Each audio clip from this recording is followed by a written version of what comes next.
रहमतुल्लाह चौधरी सिंगापुर से पूछते हैं, मुफ्ती साहब मेरे ऊपर आजकल रिज़्क़ के दरवाज़े तंग हैं, बराह मेहरबानी आप कसाइश रिज़्क़ और वुसअत रिज़्क़ का कोई वजीफ़ा तजवीज़ फरमा दें। चौधरी साहब मैं आपको वजीफ़ा अर्ज़ किए देता हूँ, आप उस पर पाबंदी से अमल करें, इंशाअल्लाह ताला आप पर रिज़्क़ के दरवाज़े खुलेंगे। नमाज़ों की पाबंदी भी करें और गुनाहों से भी बचें। इसके साथ साथ जो वजीफ़ा आपने जिस तरतीब पे पढ़ना है वो तरतीब भी मैं बता देता हूँ। 28वें पारे की सेकंड लास्ट सूरा है सूरत तलाक, इसकी आयत नंबर 2 और आयत नंबर 3 आपने पढ़नी है। मैं पहले आयत पढ़ देता हूँ कि वो आयत क्या है।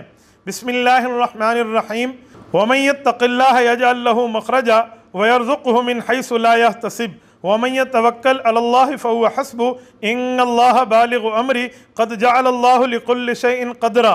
ये सूरत तलाक की आयत नंबर 2 और 3 है। अमीरुल मुमिनीन सैयदना अलीयुल मुर्तज़ा रज़ी अल्लाह ताला अन्हु की जानिब से ये वजीफ़ा मनकूल है। इस वजीफ़े की तरतीब ये है, या जुमा का दिन हो तो बेहतर है, वरना जुमरात का दिन या पीर का दिन हो सके तो सुबह की नमाज से ये वजीफ़ा शुरू करें तो इंशाअल्लाह बहुत ज़बरदस्त अमल करेगा।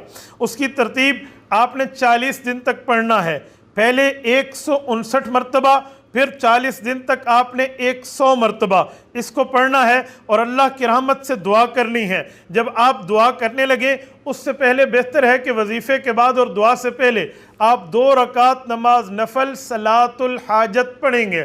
2 रकात नमाज नफल सलातुल हाजत की तरतीब वही है जो आम नवाफिल की है, बस इसकी लफ्ज़ आपके दिल में होने चाहिए कि मैं ये सलातुल हाजत पढ़ रहा हूँ। उसके बाद आप अल्लाह से मांगें, इंशाअल्लाह ताला आप पर रिज़्क़ के दरवाज़े खुल जाएंगे और आप पर आसमान से छन छन रिज़्क़ बरसना शुरू हो जाएगा।